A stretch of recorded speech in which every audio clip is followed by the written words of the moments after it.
Hi, I'm Maria Abraham, And I'm Maida Sankara, and this is the Fast Breakdown. your weekly women's hoops coverage. So, the team for the World Cup qualifiers just got announced. And I think one of the most notable players that got left out of it was Cam Brink. Yeah, definitely. There were a few people on the training camp roster who weren't on the qualifier roster. Like, I think Veronica Burton, Brianna Jones, people like that. There were like some people who are just guaranteed to be on the team who are never even in the training camp. Like, I think like Brianna Stewart, Asia Wilson, Nafisa Collier, if she gets better, obviously. But like those people weren't even on the training camp. But then there's people who are on the training camp roster who aren't on the qualifier roster. Some of the vets, which I thought was interesting.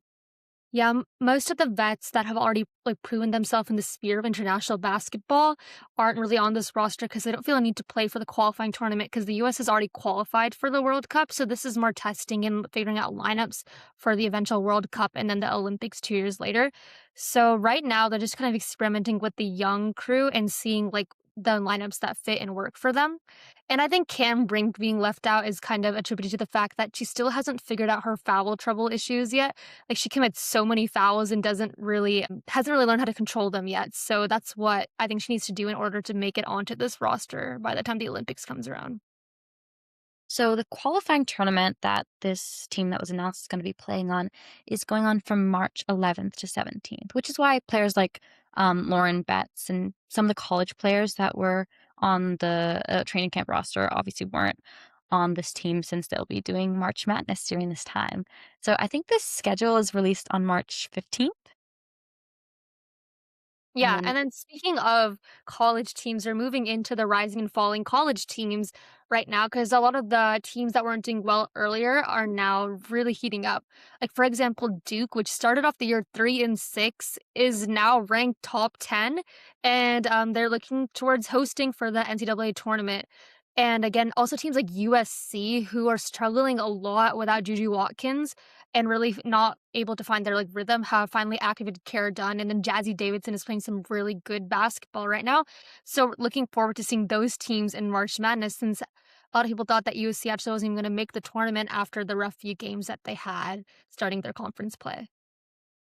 yeah, we also have some teams who started off really well, like Vanderbilt, who have been struggling recently. Vanderbilt, obviously, they had that very long unbeaten stretch, right, until they got beaten. But now, recently, they've been having a lot of losses.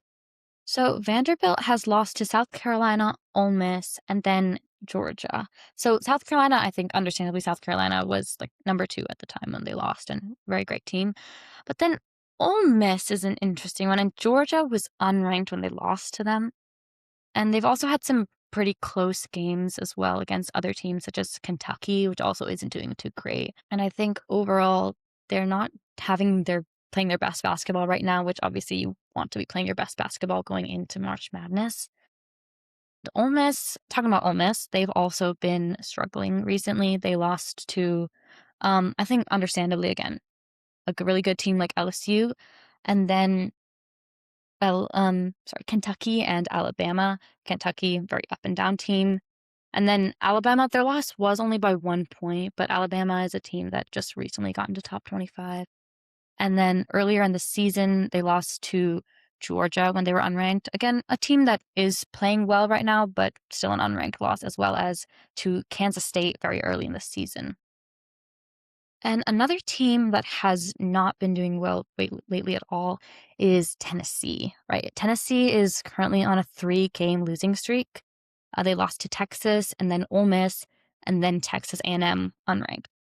And their early losses in the season weren't too bad. UConn, South Carolina, and then some others like unranked Mississippi State, which weren't too well. But recently is when they've really been hitting a rut and having a lot of losses in a row. So we'll see how they are going into the tournament, but it's not looking too well. Yeah, and with Tennessee, ever since they lost Pat Summitt as a coach, they haven't really been doing too well. And especially Kim Caldwell seemed to have lost the locker room. The players don't really listen to her in huddles, lead their own huddles. And then she's said in press conferences that they've just given up on her. So overall, there's a bit of a team chemistry issue going into that. They have a lot of talent, a really good recruiting class, but they're just not playing up as a team, which is a really important part of basketball. Yeah, definitely. So, talking about another team that was struggling earlier in the year, Maryland did hit a four-game losing streak in January when they lost to UCLA, Iowa, Washington, and Oregon. But I think it's important to note that first of all, UCLA was ranked number 3 at the time, an amazing team. And it wasn't so this one was a blowout. They did lose by 30 points, but their next two losses to Iowa and Washington, again, they're both ranked teams. They were both in overtime, which I think is really hard to come back from, but again, very close games. Iowa was overtime and Washington was a double overtime game. And then they lost to unranked Oregon. But since then, they've been on a four-game win streak. And I wouldn't say they're necessarily a rising team since a couple of the teams they beat weren't ranked, but they definitely have potential. When we saw them against Ohio State is currently ranked number 8, and they came back from a 19-point deficit. So you really see potential in this team.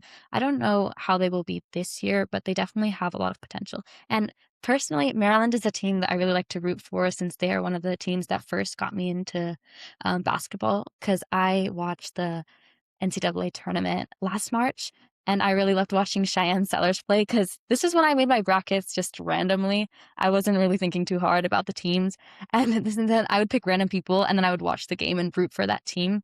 And I remember it was a really close game, and Cheyenne Sellers got them the win, and I watched her go to the WNBA and then get mocked, but we don't like to talk about that. How far did Maryland get last March Madness? And do we think they're going to get farther this year? So last year, Maryland made it past to the third round. They made it to the Elite Eight, and then they lost by 4 points to South Carolina. So really tragic. They were really great last year, but I don't know that they'll get this far anymore since they don't have like Cheyenne Sellers or those people anymore. Speaking of newcomers coming to the NCAA, we have the Freshman of the Year race, which is between Jazzy Davidson from USC and Alia Chavez from Oklahoma. And while this is really close, they're averaging almost the same points per game at around like 18. I do think Jazzy Davidson is going to take this one. She's on a worse team, but she is the number one option on this team. Like, there's literally no one else that defenses are targeting other than Jazzy Davidson. And then on top of that, she has really good defense. Like, she's a pretty good two-way player. She's like almost 2 steals, 2 blocks per game, and she's really all over the place in that regard. And while Alia Chavez is a great player, I don't think she's really developed those defensive abilities yet to even be an average defender. Like, she kinda reminds me of Caitlin Clark in that aspect, so I think that if she does end up developing this could be really close, but for now, I think Jazzy Davidson takes it. Yeah, I think Aaliyah Chavez is definitely more of a three-point option, and while she has games where she, like, goes off and is, like, shooting crazy three-pointers, when her shot isn't going down, she doesn't really contribute much to the team, so I also do think Jazzy Davidson is gonna take it. Yeah, and then also we have the National Player of the Year conversations, and those have mainly been narrowed down to Michaela Blakes versus Sarah Strong. So Michaela Blakes is on a very good Vanderbilt team, but she is like undisputedly the number one option on that team. I mean, there's freshman phenom like Aubrey Galvin, but I mean she's amazing and she's leading the nation in points per game. And even when her shot's not falling, we see her foul baiting, getting those fouls and leading her team to wins. So Michaela Blakes is an extremely crucial part of Vanderbilt's like ongoing success. But again, Sarah Strong is really consistent. She is just wonderful in the way if she's not shooting well, she's getting those rebounds. If she's not like getting those rebounds, she's shooting well. So she has both of them and she averages like almost a double double. So she's amazing. And again, she's not the number one option, like complete number one option on her team because she has AZ Fudd and even Blanca Quinones, who's helped a lot. So she doesn't have all the load on her, which is why her points per game might be lower than someone like Michaela Blake's, but she still contributes extremely well and has led her team to multiple wins. Yeah, personally, I think this is likely going to go to Michaela Blanks because, again, the argument that she has more of an impact for her team. Like, without Sarah Strong, UConn is still a very, very strong team. And without Michaela Blakes, Vanderbilt really loses their prime option. And it's hard to see them getting most of their wins without Michaela Blakes dropping 30, like she is almost all of her. the past games, she's been getting 27, 34, 34, 37, 30, and so she's really been impacting her team in, like, offensively, and while Sarah Strong definitely does that, again, we haven't seen UConn play a lot of tough matchups, so it's hard to say how much of an impact she really does have.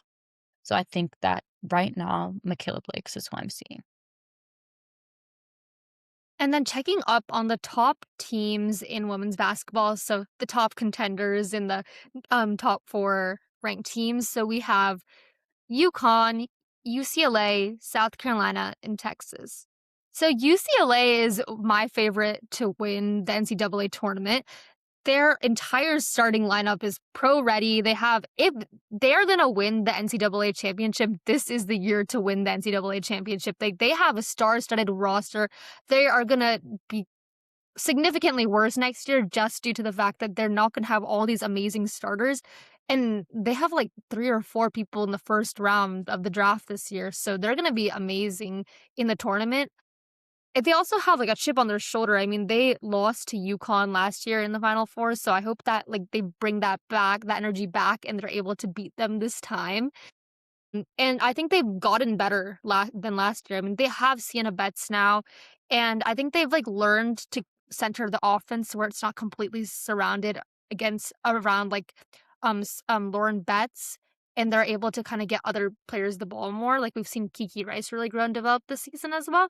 So, they're definitely a team to watch out for and a team to at least my favorite to win. What about you, Ria?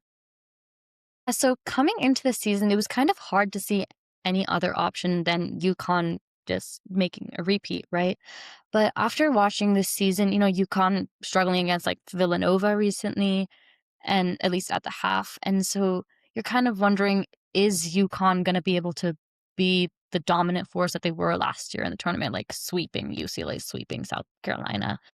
And right now, I'm thinking it's gonna be between UCLA and UConn if they can pull it together, but I am gonna go with UConn again. I really do think that they have all the pieces to take it again.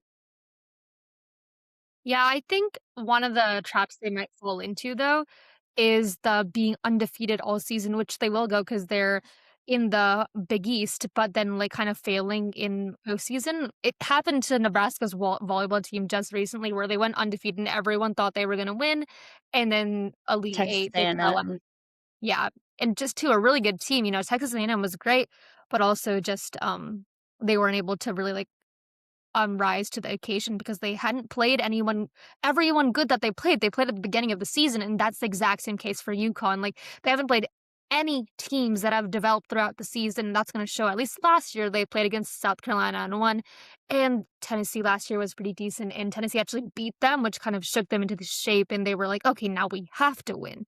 Like this year, I haven't seen anything like motivating them to do that. And I know that they won it last year. Like they really don't have anything to prove to anyone. But at the same time, I don't think that they've developed nearly enough that other teams have where I think they can take this. Yeah, and I would honestly say UCLA is essentially undefeated as well, but they've had some tougher matchups. Like, their only loss was to Texas, and that was very early in the season. So I would say they're pretty much undefeated as well, but they definitely have had a lot tougher matchups. Like they've recently had to go against Michigan and had a close matchup there. But other than that, they are also pretty much undefeated going into the tournament. And I think something interesting with both of the teams is that both UCLA and UConn beat Michigan by 3. So like using the transfer property of equality, they're technically of the same level. So we'll see that if are in the same like if they go against each other in the NCAA tournament. That'll definitely be interesting to watch because like, they are pretty evenly matched just based off of that. But also Michigan has probably also gotten better since that point of the season. And you could make the argument UConn has too, but they were already pretty polished at the beginning of the season, so we'll see. There's just nothing that's really challenged them and like got them to like really improve and develop the way that Michigan has been playing so many like close smash ups recently. So like I can definitely see them like developing and not learning to just rely on a Silas Sword's hot night and stuff like that. So yeah. So now we're going to move on to our main topic for today, which was the Unrivaled one-on-one tournament. So I actually was very convinced that Aaliyah Edwards was gonna have her comeback moment. You know, she won the first final game against Afisa Collier, but then lost the next two. And I really thought this was gonna be her year, but even early on, I could tell that wasn't gonna happen. You know, she had very, very close games against Dom, against Shakira Austin, and then Aaliyah at Boston took her out in a shutout. So that was clearly not gonna happen. And we're not gonna talk about my bracket because I was, like, extremely wrong on every single front. Amanda But thought Brianna Stewart was gonna have her comeback look, I arc. had a vision, and the vision didn't, like, play out. Like, I thought Brianna Stewart, she had, like, because she lost, she was gonna have, like, a vengeance and come back and win the whole thing because she's, like, talented enough to do so, but then, like, obviously that, like, didn't happen, so, like, my whole bracket is, like, extremely wrong. So We're not gonna talk about my bracket, but we can talk about Ria's bracket. both of our winners were taken out by Aaliyah Boston. But you know, honestly, yeah, what really guided my bracket and what I should have taken through was the similar named people are gonna play each other. So I had the Kelseys playing each other, I had the Aaliyahs playing each other, and what I should have understood was that the Grays were gonna play each other. But unfortunately, Oh, yeah, yeah, yeah. unfortunately, I wasn't thinking that far ahead. And, so I had Alicia Gray getting taken out by Sanaya Rivers, which, like, it may sound really silly, but she got so close. Sanaya Rivers had the chance. She was literally at 9, and she could have done it, but couldn't get the last bucket. Yeah, my bracket was just really badly constructed. I just love It's okay, Sanaya. because the thing about one-on-one is it is completely different than both 5-on-5, and I guess 3-on-3 is, like, offers you a glimpse into it because Chelsea Gray is a demon in both, but, a lot of the Yeah, you know, time Paige it's just Beckers like was calling 3-on-3, like, one-on-one, like, on steroids or something like that. yeah, no, because they get so fatigued during it, like, it's like you can see the players, like, panting, like, in the post-game interviews and, like, in the actual games as they're, like, getting, like I think even the final round, which is, like, best of 3, right? They were so They were freaking falling tired. on the floor. I felt so bad. I was like, "Let these poor girls rest." Yeah, I think definitely that fatigue factor plays in, like, which players are better conditioned and which players aren't. So, There yeah, were that's literally definitely a 2 factor in different that. games where the ending bucket was where someone was on the floor. Like, Dom was on the floor during Aaliyah Edwards' last bucket. Alicia Gray was on the floor during Chelsea Gray's last bucket. So you definitely see that. Mhm. Um, and then some players that surprised us.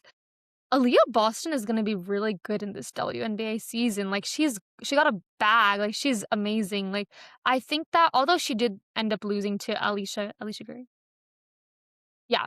She was still, like, really good throughout the tournament. I was like at one point, I was like, "This woman is unstoppable." Like, I thought that, like, she was just gonna win the whole thing, and then she lost to Alicia Gray, who's an extremely She only talented. lost by 2, so that was a very close matchup. Everything in I wouldn't say everything, but a lot of the games in one-on-one are very close and could go either way. And And it one really person that depends on who surprised starts. me in one-on-one was Paige Beckers. I thought she's gonna be really good, and I think it's just, like, being a rookie, like, I don't know, you just need to learn all, like, the tricks, you know?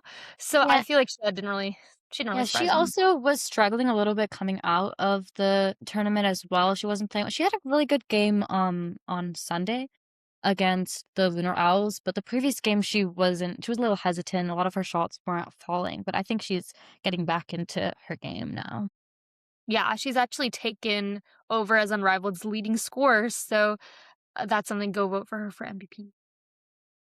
So who do you think is gonna get MVP? I mean, I feel like the obvious choice would be Chelsea Gray, Chelsea right? Gray, yeah, I was about to say. The Rose, I think they're just gonna go up from here. They have Angel Reese now, who was a really big part. She was Depoy last year, right?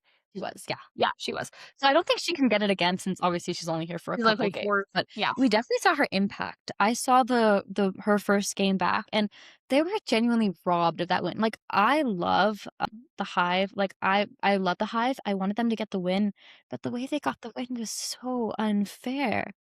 Like, at the very end, some questionable, foul decisions by the refs, like Kalia Copper's foul, okay, I didn't see it, maybe it happened. But then the foul on Angel Reese when she got the steal on Sonia Citron, that was like literally like even like all the commentators were saying that was not a foul. When you watch that replay, you can clearly see that Angel Reese doesn't even touch Sonya, and she literally could have got that steal and got the bucket that got them the win. So that was a little upsetting to watch for the Yeah, Rose and the The comeback. Sephora refs need jail. They're Oh my genuinely. god. If you saw Enrique versus Paige one-on-one, like, that was, like, horribly reffed, like, oh my goodness gracious, like, no one knew what was going on the entire time. So, I think that what was, your someone that you didn't expect to go far that went far? Or, like, a match that really surprised you? I think Ray Burrell surprised me. I didn't realize because I haven't watched her a lot, but I was really surprised that Ray Burrell like shut out Sonya. Um, because first of all, I predicted that Marina would beat Sonya, so that was surprising for me. But that was understandable. I saw that going either way. But then Ray Burrell shut out Sonya, and that was something that really surprised me because I guess I haven't seen a lot of Ray, and then that was interesting for me to watch.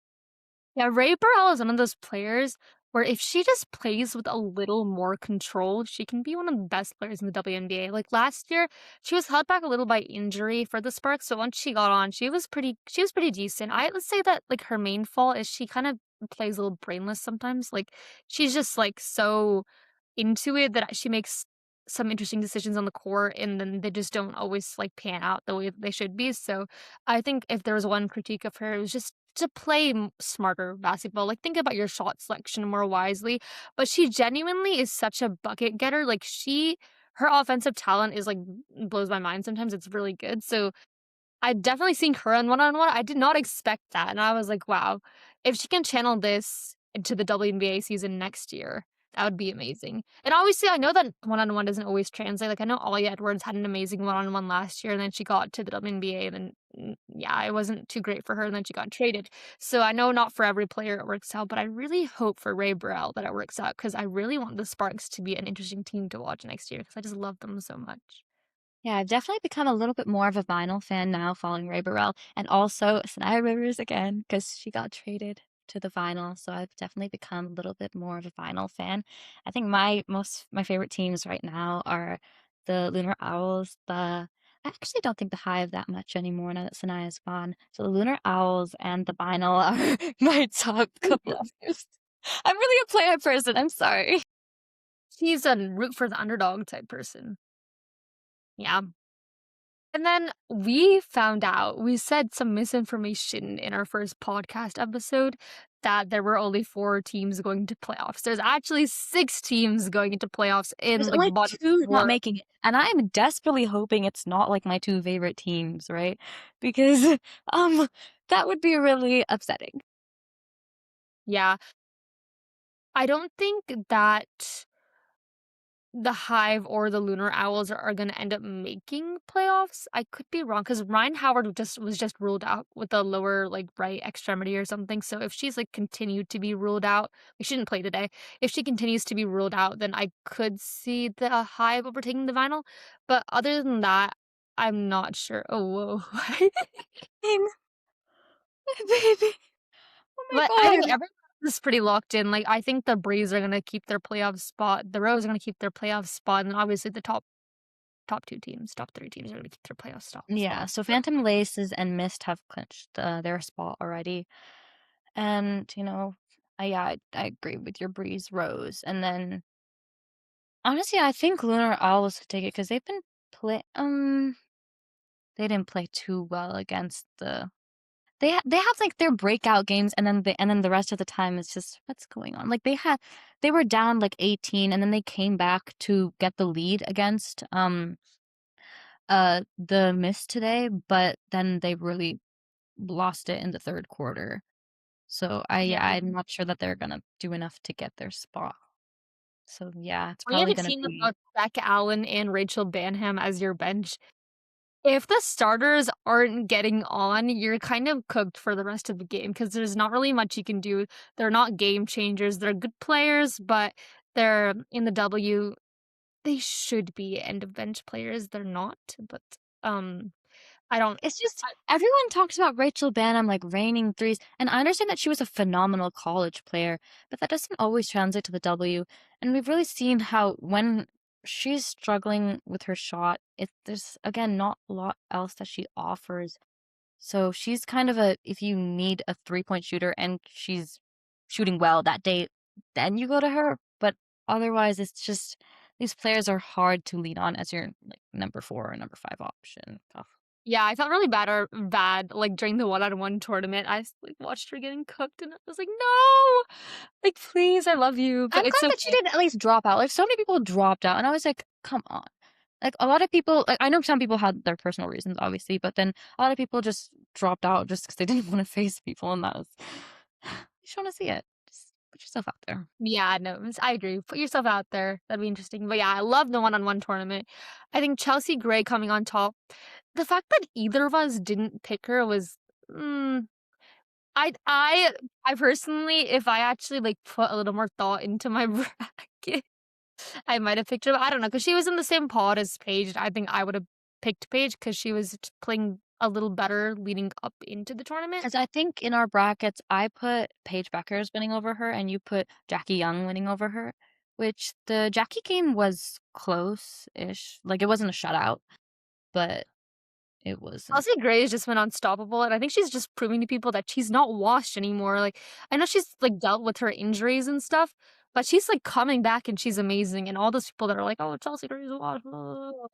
You can't say anything now. Like, she's just like playing amazingly, and she's gonna, I think, be a really key part for the Aces next season if we have a WNBA season. And I think speaking of that, our like last thing today, um, is there gonna be a WNBA season? 'Cause, one of the newer pieces of news that has come out is that Stewie's playing with Fenner, for their playoff games, I think, which is happening during the WNBA training camp, which is interesting because, if she were to, like, participate during the season, why would she miss the training camp? But also, I think she's mentioned in an interview that, like, it's like she'll be back, it'll be fine, like, it doesn't really matter, but it kind But of something goes. interesting is that, like, I heard a lot of Fee and Stewie saying that Unrivaled the reason they established Unrivaled was so that players didn't have to go overseas. They had, like, their training facilities and everything in the US. And now when you're seeing a co-founder go abroad, it's just I'm not sure what the message she's trying to send is because it feels as if Unrivaled should be enough as her off-season playing. I think though Stewie does, like, live there off seasons. That's her home, so it kinda makes sense that she would go. But at the same time, I do agree with you, like, if you have Unrivaled, you don't need to play in these European off-season leagues, but I think that her decision to play there might just, like, stem from loyalty, stem from the fact that she lives there, like, there's a lot of different factors. It is interesting because players like Kayla McBride have also, like, opted to play in Europe instead of Unrivaled, but, she's one of the very few, and Unrivaled is gonna start gaining viewership a lot again with Angel Reese coming back, so they're on the rise, look forward to their playoffs, and I'm definitely excited to see where it goes. Gonna fill out a bracket for that and hopefully get it a little more accurate this time, now that I know all Except the you're gonna rising play players. in Barclays, that'll be fun after That'll be Philly's really fun. I actually saw that announcement, I was so excited, I was like, "Oh my god." Not that I'm gonna be able to see it, but I just, someone put me on vibes. a plane to New York right now. Please, if they have a raffle, like, please invite us, like, please, like, we will do anything. Okay, so for our question of the day today, to end off this episode, we are gonna be discussing what are we following in the Winter Olympics, or what have we been following? Because by the time this is released, it'll probably be over. I'll go first. I've been following figure skating because that's like the main thing. I think I mentioned this like last time or the time before that I was following Alyssa Liu, and now she's an Olympic two-time Olympic gold medalist. I'm so happy for her because she's from the Bay. We're from the Bay, so super exciting, and her story is just really, like, inspirational, and I really wanna go ice skating now. Yeah, I really love Levan. I love her short fifth program so much, as well as Amber Cleanse. And so some sports that I've been following, the ones I've been following most closely are figure skating and then ice hockey because I have been watching ice hockey in the PWHL, so women's ice hockey.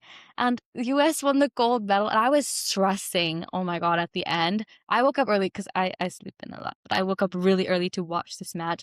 And the way I was stressing at the end, but I never lost hope. I was like, we are going to do this. And then 2 minutes left, and Layla Edwards and Hillary Knight do their thing. I was so excited. And then talking about Hillary Knight, she just got engaged to Brittany Bowe, which is super exciting. So I watched a little bit of speed skating to see Brittany Bowe. Fortunately, she got fourth like 3 times. Wasn't able to get a medal this time, but again, amazing performance. And also, I've been watching a lot of curling, because it's on every single day. It was so sad that we didn't get the women's bronze medal, but the mixed doubles did get the silver, so that was exciting. And then I watched a little bit of biathlon because I was watching something that was What? saying Wait, wait, wait, what is that? so the biathlon is where they do it's actually so crazy. It's actually so crazy. So they're skiing, right? They go skiing and then they pause. They pull a rifle and they shoot, right? And What? it is yeah. They shoot a bunch of targets, and every target you miss, it's like a minute added to your time. It's like a race in that way. And it's the only sport that the US has never won a medal at the Winter Olympics, Did they you win know? this year? No, did not win this Okay, okay, year. we try. No, Well, it's yeah. funny. They shoot. Like, does it involve guns? Yes, they're when they're skiing, The they have a U.S. rifle. isn't winning an event with guns in it.